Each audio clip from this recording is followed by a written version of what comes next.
Hello students. First of all, I want to know how are you? How are you? I hope all of you are good.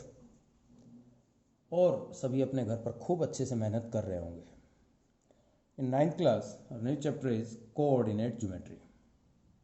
Coordinate geometry. You have already studied how to locate a point on a number line. जैसा कि आप 8th class तक पढ़कर आए हैं कि sir इसको अगर ओरिजिन मानिए और इक्वल डिस्टेंस पर हम लेफ़्ट और राइट में चलें तो एक तरफ पॉजिटिव डिस्टेंस और एक तरफ पॉजिटिव और एक तरफ negative, and that is the reference point. ये हम पढ़ चुके थे.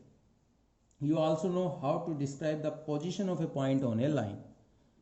Okay, there are many other situation in which to find a point we are required to describe its position with reference to more than one line. For example, more than one line. For that हमें पता होना चाहिए इसके लिए coordinate geometry. About the knowledge of coordinate geometry. For example, जिस table पर बैठकर आप चेयर टेबल का यूज़ कर आप पढ़ते हैं उस पर मैं कहीं भी कोई एक पॉइंट, उस टेबल पर एक पॉइंट प्लॉट कर दूं और मैं आपसे पूछूं कि भाई आप लोग मेरे को बताएं कि इस पॉइंट की, इस डॉट की पोजीशन क्या है. तो आप में से कुछ बच्चे बोलेंगे the dot is in upper half of the paper और table, it is near the left edge of the paper, it is very near to the left hand upper corner, left hand upper corner. But if you say the dot is nearly some distance from left edge, for example that is 7 centimeter, or the dot is also 8 centimeter above the bottom line, then it is exactly the position of dot. तो अगर मैं आपसे पूछूं कि इस dot की position क्या, आप में से कुछ बच्चे कहेंगे सर ये लेफ्ट में है, सर ये हाफ लेफ्ट में है, सर ये अपर हाफ में है, but these are not exactly position describe of a dot. तो अब हमें इसके लिए क्या ज़रूरत पड़ेगी, इस चीज़ को और थोड़ा बेटर समझते हैं. आप लोग क्लास में बैठते हैं, किसी रूम में बैठते हैं और वहाँ पर एक बेंच पर 2 बच्चे बैठते हैं. तो अब मैं अगर पूछूं कि इस बच्चे की पोजीशन क्या है और मैं यहाँ से कहूँ कि ये पहला कॉलम है, दूसरा कॉलम है, तीसरा कॉलम है और ये 4th कॉलम है, और यहाँ से मैं कहूँ कि ये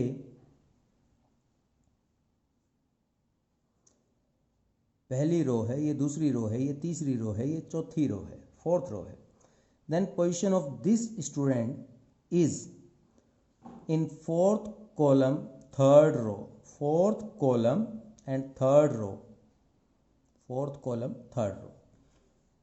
तो भाई ये सब चीज़ें कोऑर्डिनेट ज्योमेट्री में हम और आप पढ़ेंगे. तो सबसे पहले बात करते हैं कि एक बच्चा था, अक्सर वो बेड पर लेटकर छत को देखता रहता था और देखते देखते सोचता रहता था. एक दिन एक मक्खी सीलिंग पर बैठी हुई थी और वह लगातार उसे देख रहा था, और देखते देखते उसके मन में आया कि यदि कोई मेरे से पूछे कि ये मक्खी की पोजीशन छत पर, सीलिंग पर क्या है, तो मैं कैसे बताऊंगा. और वह French mathematician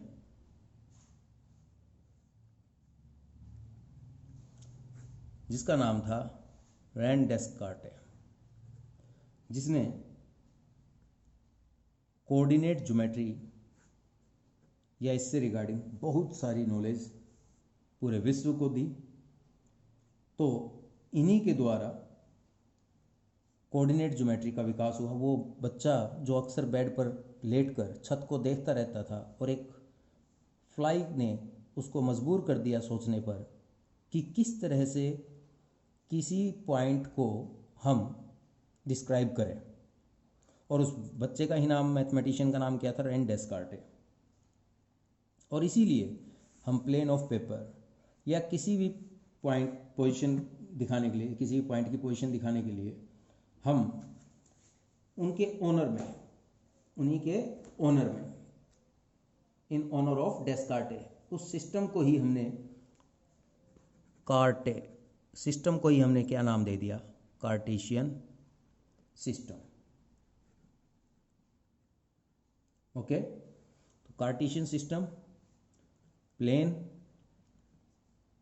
x Y plane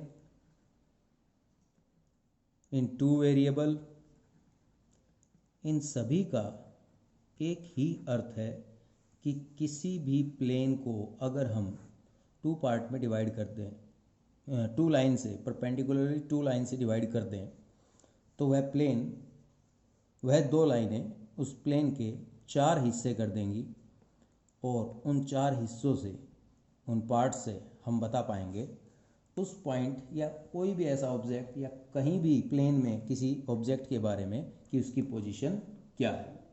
तो याद रखें, रेन डेस्कार्टे, कहीं भी कोऑर्डिनेट ज्योमेट्री का कोई क्वेश्चन आ जाए 9th क्लास में कि किसका सबसे बड़ा हाथ था, तो वह मैथमेटिशियन था रेन डेस्कार्टे। फिलोसफर भी था और फ्रेंच मैथमेटिशियन था।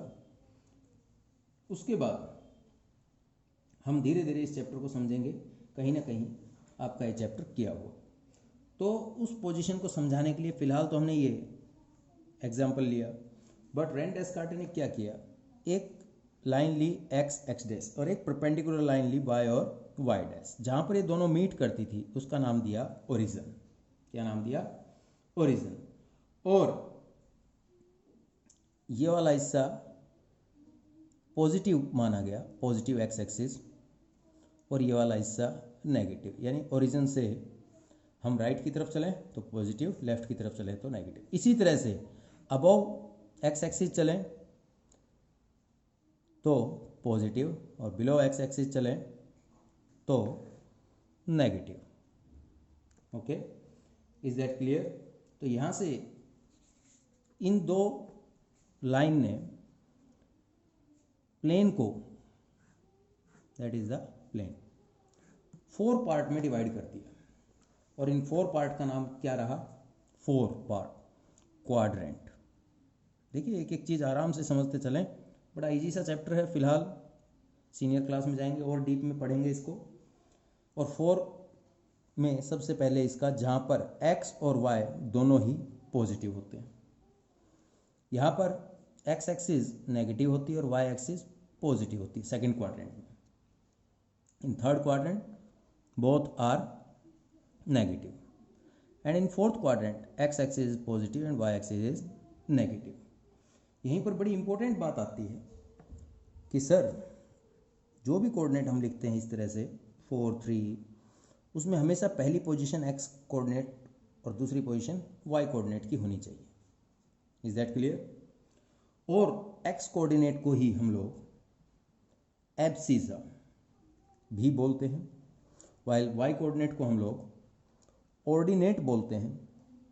और पूरे चैप्टर में का जो नाम है कोऑर्डिनेट, को आपका स्कूल कैसा है सर? को एजुकेशन। को मतलब जहाँ पर दो एक साथ हो, ठीक है। को एजुकेशन मतलब जहाँ पर गर्ल्स और बॉयज़ एक साथ पढ़ते हो वो स्कूल होता है कोएड। इसी तरह से कोऑर्डिनेट, एब्सिसा और ऑर्डिनेट को मिलाकर क्या बोलते हैं? कोऑर्डिनेट। तो कहीं ना कहीं इस चैप्टर की हमें बड़ी आवश्यकता पड़ी किस चीज़ को समझने के लिए?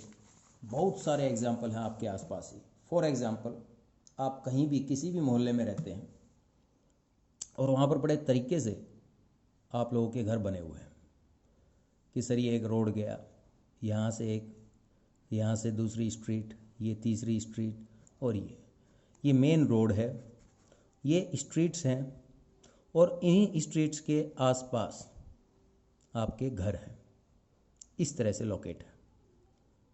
तो इन सब के लिए ही इस तरह की पोजीशन को बताने के लिए, समझाने के लिए किसकी आवश्यकता पड़ी हमें? कोऑर्डिनेट ज्योमेट्री की।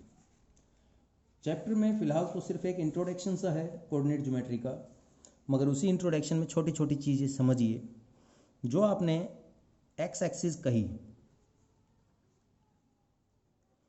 उन दोनों के इंटरसेक्टिंग पॉइंट को हम कहते हैं ओरिजिन। ओरिजिन का एक्स एक्सिस वाई एक्सिस दोनों से ही डिस्टेंस 0 होता है, इसलिए इसके कोऑर्डिनेट होते हैं 0 0। Is that clear? इसी एक्स एक्सिस को आप हॉरिजॉन्टल लाइन भी बोलते हैं और वाई एक्सिस को आप वर्टिकल लाइन भी बोलते हैं, ठीक है। और एक्स कोऑर्डिनेट को एब्सिसा और वाई कोऑर्डिनेट को ऑर्डिनेट बोला जाता है। और इसी में हम लोगों ने देखा कि सर कुछ एक चीज़ें हैं इम्पोर्टेंट, वो समझिएगा कि जैसे मैं आपसे कहूँ कि ये एक्स एक्सिस है, ये वाई एक्सिस है, ये पॉइंट है 1 2 -1 -2 1 2 -1 -2, that is positive x axis, that is origin, that is negative of x axis, y that is negative of y axis, y dash. Is that clear? तो अगर मैं यहाँ पर एक पॉइंट डॉट प्लॉट करता हूँ और मेरे से पूछा जाता है कि x, तो सर मैं इसकी पोजीशन बताता हूँ y 1। इसी तरह से मैं अगर यहाँ पर एक प्लॉट करता हूँ पॉइंट, तो x कितना होगा सर? ये पॉइंट है A, ये पॉइंट है B। x होगा सर यहाँ पर x1, y होगा -2। अब मेरे से पूछा जाए कि इस पॉइंट B का डिस्टेंस बताइए x एक्सिस से, B का डिस्टेंस बताइए। x डिस्टेंस क्या होता है? परपेंडिकुलर। तो x एक्सिस से डिस्टेंस तो सर ये हुआ, यस, x एक्सिस से दूरी ये हुई 90 डिग्री। तो जो यहाँ पर x एक्सिस से डिस्टेंस पूछे तो आपको बताना है अपना y कोऑर्डिनेट। अब y कोऑर्डिनेट है क्या? -2, but distance can't be negative, तो ये डिस्टेंस कितना हुआ? 2 यूनिट। और मेरे से कोई पूछ ले कि इस पॉइंट B का डिस्टेंस बताइए y एक्सिस से, तो y एक्सिस से मेरा आंसर होगा ये। क्यों? देखिएगा, y एक्सिस से परपेंडिकुलर डिस्टेंस होगा ये, और ये डिस्टेंस देखिए x पर कितना था सर? ये 1 था, 1 यूनिट, तो ये भी 1 यूनिट। तो distance of a point from x axis and y axis, एक बार फिर से समझ लीजिए एक और एग्जांपल से। सर ये कोई पॉइंट है 3 2, मेरे से पूछ लिया गया इस पॉइंट A का डिस्टेंस फ्रॉम y एक्सिस पूछ लिया। जब y एक्सिस पूछ ले तो मेरा आंसर ये होना चाहिए without irrespective their sign. Sign की बात नहीं होगी, डिस्टेंस की बात हो रही है। तब मेरे से पूछा y एक्सिस से इसकी दूरी कितनी है, तो मैंने बताया इसकी दूरी है y एक्सिस से जो मेरा x कोऑर्डिनेट होगा without using it sign, distance can't be negative. Okay.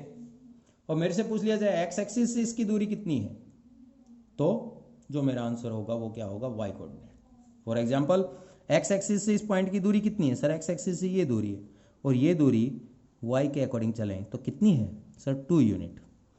और y एक्सिस से इसकी दूरी कितनी है? ये दूरी नोट करें तो ये है 3, ठीक है। तो जब x एक्सिस से डिस्टेंस पूछा जाए तो आपको y कोऑर्डिनेट बोलना है, और y एक्सिस से पूछा जाए तो x कोऑर्डिनेट बोलना है। और इसी में थोड़ा सा और समझिए, ये तो हो गया परपेंडिकुलर डिस्टेंस, और distance is always perpendicular from x axis और y एक्सिस। अब इसी में एक चीज़ और बतानी है, बड़ा आसान सा चैप्टर है, आप एक बार देखिएगा NCERT से, शायद इस वीडियो से ही आपके सभी एक्सरसाइज कंप्लीट हो जाएंगे।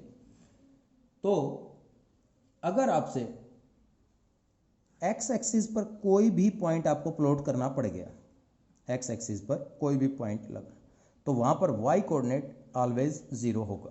y coordinate is always 0। For example ये है 1, तो यहाँ पर x एक्सिस पर कोऑर्डिनेट क्या हो गया सर? x एब्सिसा हो गया 1, कोऑर्डिनेट हो गया 0। सर x एक्सिस पर कहीं भी कोई भी पॉइंट लगा दें, y कोऑर्डिनेट क्या होगा? 0। मान लीजिए -2 है, देन इट इज। इसी तरह से अगर y एक्सिस पर मैं कहीं भी कोई पॉइंट लगाता हूँ, प्लॉट करता हूँ, तो वहाँ पर x कोऑर्डिनेट क्या होगा? 0, और y कोऑर्डिनेट जो भी उसकी पोजीशन होगी, for example 2 then 2, for example -3 then -3। Okay.